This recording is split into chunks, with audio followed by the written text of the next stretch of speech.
Buying from someone reputable is the biggest thing. So you want to look at reviews, you want to look at how long they've been there, you want to also look at things like how many watches do they have in stock? How hard is it for that person to disappear if all goes bad?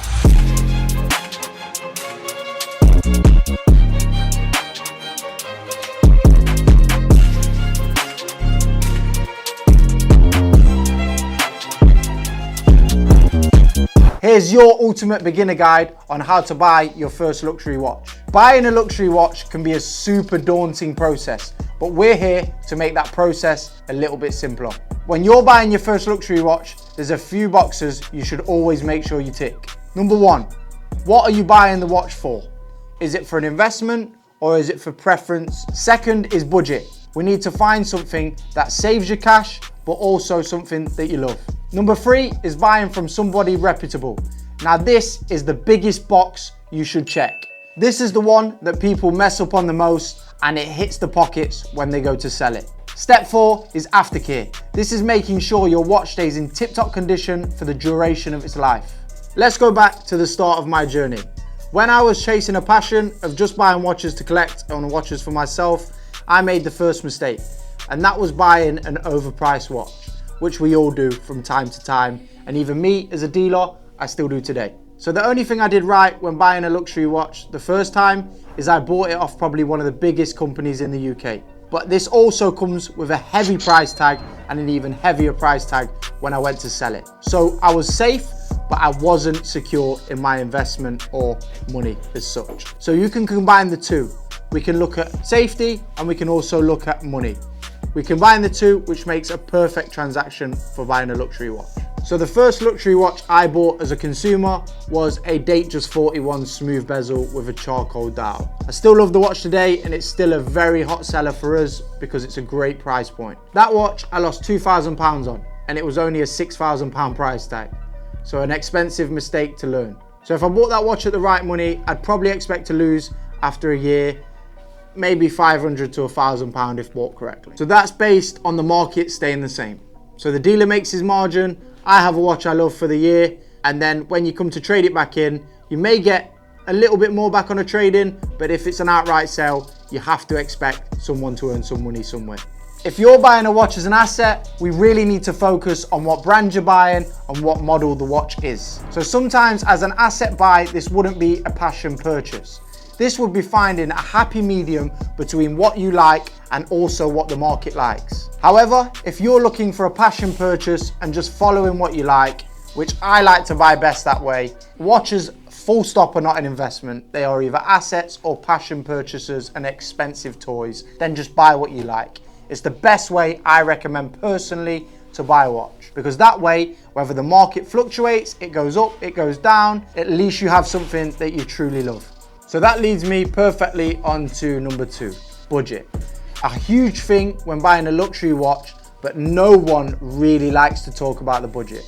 A dealer will ask you your budget, not to make fun of you, not to make any situation awkward as such, but it is the best way to give you the perfect advice. People with millions and millions of pound watch collection still have budgets, guys.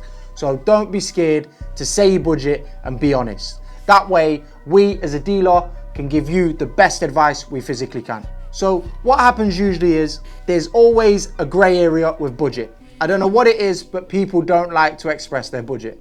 But then we end up showing you watches that say maybe £80,000, £90,000, and you only have a 10 grand budget. There is nothing wrong with a 5 grand budget, a 2 grand budget, a 10 grand budget. The budget is specifically to narrow down what we show you and show you what you can also get. Point three, the most important point and the point where everybody goes wrong. Guys, penny pinching over £500 in the luxury market is the worst way to buy any luxury. Whether it be a luxury car, a luxury watch, this is the worst way to start your journey because it always costs you double in the end. Buying from someone reputable is the biggest thing. So you want to look at reviews, you want to look at how long they've been there, you want to also look at things like how many watches do they have in stock? How hard is it for that person to disappear if all goes bad? So for us, as a luxury watch dealer, we have a shop front here in the heart of jewelry in the Birmingham Jewelry Quarter. Our shop, regardless to what happens, is open 6 days a week, 10 till 5, meaning if there is ever any issue, which there never is or highly doubt there will be, you can always come back to my door 10 a.m. till 5 p.m, no questions asked. I also recommend buying from someone with stock. It's easy to make £200 or perhaps profit a link selling a luxury watch when you're borrowing watches from other traders and you don't physically own stock. This is a huge problem in our industry at the moment, because if you don't own the stock, you can't stand on the stock. This is a big problem. So you always want to make sure the dealer you're buying off is what they say they are. It's easy for me as a person with no stock to borrow a watch off next door or whoever and say, let me sell your watch, and pretend I'm a watch trader. You are not a watch trader. We here at Watches by TGE, for example, have over 150 watches in store at any given time. You can come, you can try them on, you can pick which one you like. There will always be stock at my door. We don't borrow watches, all the stock is our own. We even don't offer consignment. This stops any blurred lines when buying a luxury watch. We know what we buy, we know what we sell, and we stand on that 1,000,000%. So here's a story about how this changed for myself. This week of recording this video, I lost £35,000 on a deal. I bought a luxury watch from the public. The watch was 100% authentic, and it still was. The watch was also watch register check for fraud, theft, and anything else of the sort, insurance, etc. But then, once I've done that, sold the watch has then come back 6 months later, as the person that I bought the watch from has paid for the watch fraudulently on a fraudulent card. So what's happened is, the watch has gone back to the police because the watch has been purchased with fraud, and then I've had to refund the customer / trader who I sold it to for £35,000. I won't see that watch again, and I won't see the £35,000 again, but my name is worth more than money. I've been in this business 6 years, and to have a mark on my name is not something I'm willing to do for any amount of money. This is super important, and why I keep going back to the fact of buy someone that actually does what they say they do. So what would you choose? Saving £500 short term and having no one to go back to because they borrowed a watch off their friend, or paying a little bit extra and always going back to a front door? Sadly guys, I have endless amounts of clients that walk in on a regular basis and they've been penny pinching at the start and now they regret it terribly. Watch is either fake, in the worst case, dates have been changed, the watch is stolen. Sadly, we hear this every week with endless amounts of our customers. So step number 4, the one that no one really talks about, the boring stuff, aftercare. So you want to keep your watch in tip-top condition for resale purposes and for the duration of the watch's time in your hands. Not only does this keep the watch performing well, it keeps the watch's life expectancy a lot longer.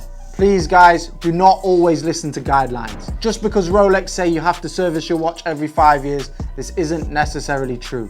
Remember, this is business. The watch should be serviced when the watch is running fast or running slow.